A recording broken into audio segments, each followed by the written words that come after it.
Mbola iresadresaka hatrany moa isika ny tontolon'ny fanomanana sy ny fitsenana ny taona vaovao izay ny taona 2024 sy 2025 iresaka kosa eto an'ireo lanonana samihafa isongadina ao anatin'ny faran'ny taona izay andraisantsika indrindra moa ny vahiny dia tsy izay fa i Patrick avy amin'ny Global Action izay mpikarakara ny hetsika iray anaovam-beloma ny faran'ny taona ny taona 2024 sy 2025 dia ny 12 heures fiesta non stop izay dia faly miarabanao tonga eto amin'ny fampalam-baovao TV.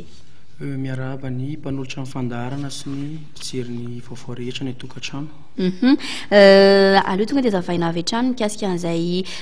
lanonana réveillon moa zany izy ity 12 heures fiesta non stop zay zany anatanterana anazy ity manomboka amin'ny firy ohatrohatry ny ahoana ny endrika izay lanonana izay.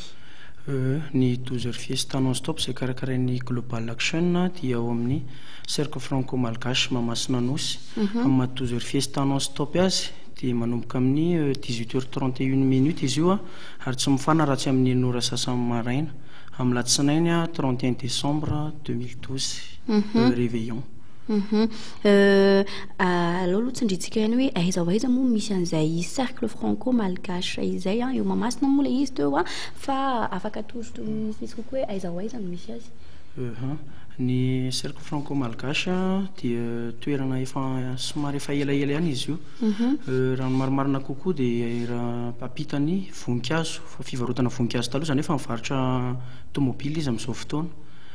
Ampitany rond point ilay mandeha any amin'ny stade iny na koa ambadiky ny hôtelin'ny Maraina. Ambadiky hôtelin'ny Maraina. Anahoana kosa ny ambiance ao anatin'izay hoe 12 heures fiesta non stop izay inona avy ny zavatra ho hita ao anatin'izy ity? Ny zavatra mety ho hita ao izay hitantsika fa mandeha any amin'ny dokam-barotra rehetra misy ny voalohany indrindra aloha ny discothèque géante izay rahantsika amin'ireo DJ izay efa malaza eto amin'ny malaza amin'ny fampandihizana izay ahitantsika ny Riza DJ Carino, dia DJ Johanna, DJ Johanna. Dia misy ihany koa ny Cholet rahantsika amin'ny Agaratskez. Dia amin'ny publicité koa izay ahitantsika ny hoe deux ambiances différentes ahitantsika ny effet pyrotechnique, sexy show,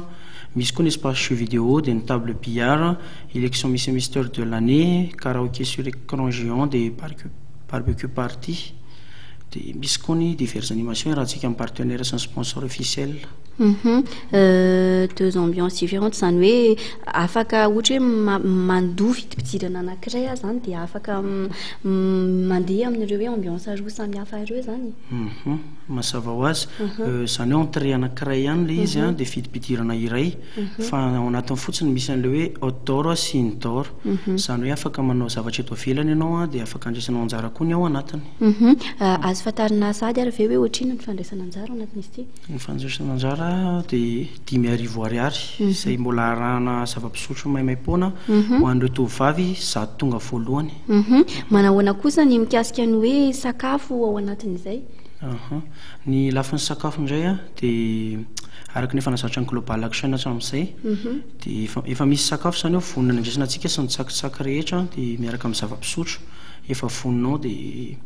tsy mila mivoaka intsony tsika fa tonga dia efa pré daholo hatramin'ny sakafo maraina rapitsy mandra-pialantsika ao amin'ilay amin'ny enina sasany dia efa vonona miandranareo daholo ny ekipan'ny Global Action.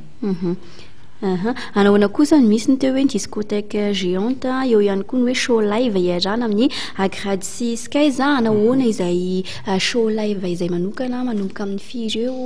ohatrohatry ny ahoana no endrika izay? Eo amin'ny lafiny show live ny programme-ny Agradsi Skies manokana dia mety eo amin'ny apartiran'ny fitsenana ny taona vaovao eo izy no andray anjara kely.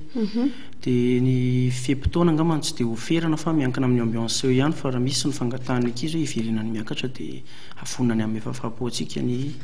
Agradsi Skies. Isany mbola indraindray moa mampisalasala ny olona ihany koa rehefa mamonjy lanonana ohatran'izao sady ny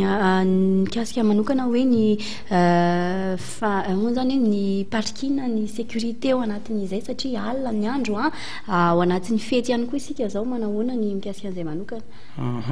Eo amin'ny lafin'ny fitandroana filaminana dia efa misy polisy eo dia manana sécurité civile izay efa miara-miasa amin'ny Global Action hatramin'izay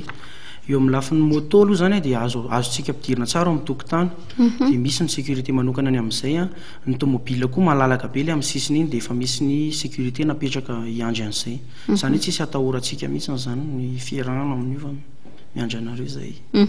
eny ary ataoko ngamba ny fa voalaza atao anatin'izay resaresaka rehetra izay ny zavatra hoe tena zava-dehibe fa ngamba ny mety hoe misy fanentanana ve na teny hafa hoe tiana hotsindriana kokoa zavatra hafa tiana hotsindriana kokoa amarana antsika ny resadresaka Patrick eto zay dia miantso anareo rehetrarehetra ho tonga be dia be amin'ny 31 décembre 2012 à partir de 18h31 minutes ao amin'ny cercle franco malgache zany hoe ny zavatra tena hisongadinao dia ny zavatra mbola tsy fahita indrindra dia le hoe eo amin'ny lafiny effet pyrotechnique zany hoe misy fitaovanao zany mbola tsy nampiasaina mihitsiny raha tsy amin'ny 31 décembre io ao mety ahitantsika an'izany dia ny ambiance nerana tamin'ny global action hatramin'izay moa dia efa hitanareo tsara fa nety ngambany eny ary dia misaotra anao Patrick dia ny vahiny teto amin'izao fampalam-baovao izao dia mirary soa ary manao velomanao ihany koa misaotra ny mpanolotra fandarana dia manao velomanareo any tokantrano tsirairay avy eny ary dia